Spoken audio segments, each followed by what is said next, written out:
Welcome, if this is your first time watching Who Remembers, the series where we discuss and break down my thoughts on games that are at least 10 years old or older.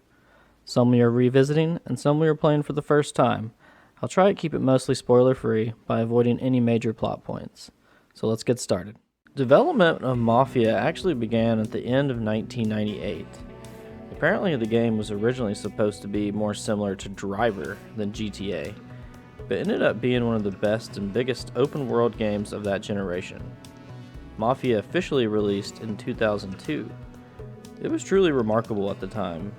I remember just like the realistic feel of the cars. I mean, they truly felt like they were from 1930. Just the way they handled.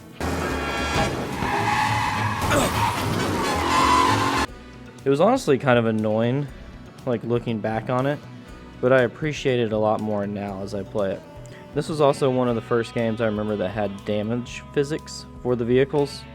So you could actually shoot out the tires, windows, smash the windows, the lights, you name it. I know none of this is really groundbreaking by today's standards, but honestly for the time, this was unheard of outside of GTA 3, which was released in 2001, just 1 year before Mafia. But another thing that really stands out to me as a kid was the incredible setting of Lost Haven. I was a huge fan of The Godfather, so getting to live in that world was so immersive and addicting. Just driving around the three boroughs is so fun and scenic, with all the different neighborhoods, bridges, roads, and breathtaking sunsets. I literally pulled over during a mission, got out of the car, took a photo of the sunset, and then hopped back in, and then just carried on. I mean, the scenery is really that beautiful in this game. There is also 51 different cars to drive in New Haven, even a freaking race car, which you might actually hate.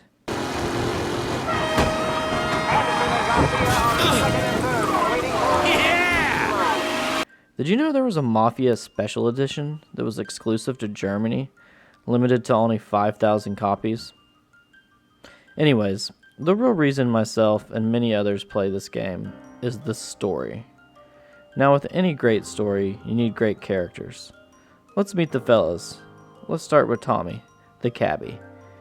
Tommy is a cab driver who gets mixed up with the Mafia.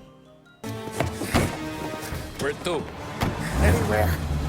Fast! Don doesn't forget his friends. Yeah, okay, thanks. All these guys in this room, they're here because they have the only thing that matters to me. The only thing that should matter to any of us. You know what that is, Tommy?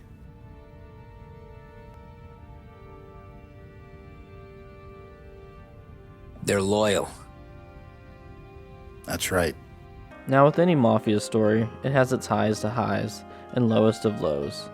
I wish I could come up with a better word than great or amazing, but yeah, it's a great story. A story that has stuck with me throughout the years. Next up is probably my favorite character, Paulie. Paulie is a strong arm to the Don, trying to work his way up in the family. I would consider Paulie as Tommy's best friend. But the goons he's working for are already twisting his arm, and he's got the busted nose to show for it. You pick up his tab? Hell no. I don't know what it's like for you going home to your wife and kid, but that's why I'm doing this. Who's gonna marry me? Nearly 40 years old and nothing to show for it but my rap sheet. But we do this, I get enough scratch to finally get out? Who knows? You're not built for the domestic life, Polly. Let's meet the Don. Some of my favorite moments of the Don is when you actually get to see him in action. It's the American dream, eh, Tommy? I suppose. Not for you? No, sir. I like being closer to the business. Don't let the flower beds and front porches fool you. There's more criminals out here than in the rest of the city combined. Right-hand man to the Don is Sam. Sam gives the orders to Paulie, Tommy, and the rest of the strong arms. Unions, which means he controls the docks and attacks everything that's imported into the city. We kill him, and a big part of Morello's income will be wiped out. Any ideas on how to get to him? I don't want to end up in a tree like these two. Next up, we have Frank, who handles the books and organizes the plans for the family. Care about the bar fight, Tom. I care how it looks when you walk into a club and buy everyone around. We gotta do something with our dough. Then blow it at the track on Sunday. Or take a dame to a show. Or invest it for Christ's sake. You want me to become one of those Wall Street boys? Don't sass me, Tommy. I'm trying to teach you the ropes, so you don't get strangled by them. One of the most important characters to you, the player, is Vincenzo. You want to go visit Vincenzo before each mission, if possible. Sometimes you can't do it, but if you can, do it. Vincenzo has a stockpile of weapons for you to use. You're welcome. You can thank me later. Nah, we just need something to write off a few cars. Huh. Oh, I got just the thing. This classic should do the trick.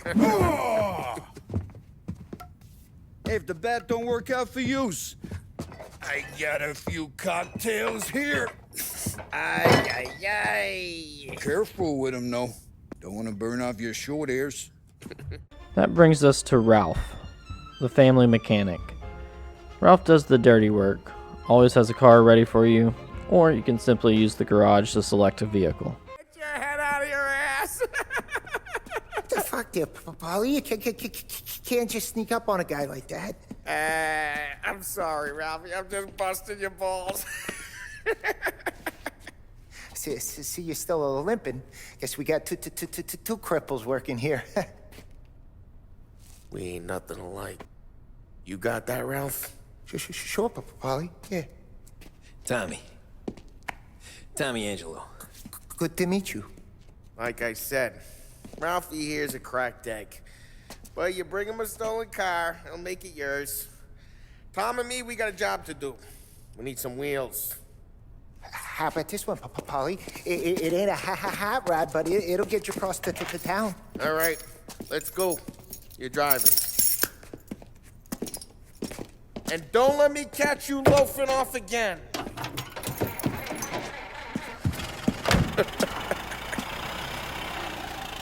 One day I'm gonna cut your brake line, asshole.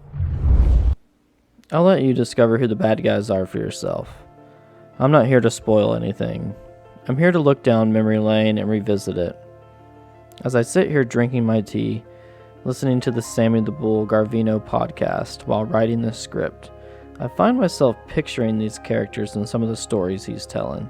For those who don't know who Sammy the Bull was, he was a famous American mobster, an underboss for the Gambino family. Sammy is primarily known as the guy who testified in the prosecution of John Gotti. Sammy the Bull confessed to being involved with 19 murders, and honestly reminds me of a certain character in Mafia. Comment below if you know which character I'm talking about. Mafia was one of those games I rented at my local Blockbuster back in the day that truly surprised me. It was a crapshoot picking games off the shelf based on the box art and description on the back. I remember picking up Mafia and thinking this is probably some Godfather, Scarface type of ripoff. And honestly, to some degree, it was.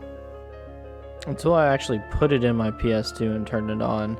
After that title sequence and opening mission, I was hooked. It starts off with a bang, plus meeting the Don and the rest of the family members was so cool. I truly felt like I was Michael from The Godfather. The main difference I remember from GTA 3 to Mafia was the ability to engage and talk to the other family members throughout the compound. In GTA 3, the protagonist was silent and often made the game feel hollow, and a bit awkward at times. But in Mafia, Tommy can talk outside of the cutscenes, which makes the world feel more immersive and real. The ability to choose different cars from my garage, plus pick my own weapons before a mission was honestly something like I had never experienced before. Some games of this area had bits and pieces of this within it, but Mafia seemed to be the perfect package of everything mixed together, in my opinion. On top of the beautiful scenery and amazing story, Mafia is that game that will challenge you. Every mission kind of throws in some interesting thing that keeps you on your toes. Whether it's a car chase,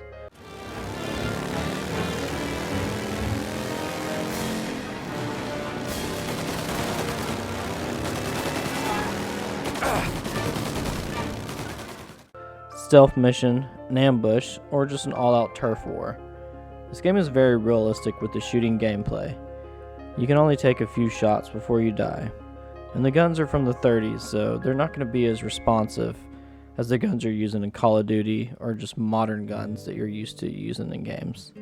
If you play in the classic mode on the remake, or just play the original game, you can take it as far as getting pulled over for a ticket for speeding or running a red light.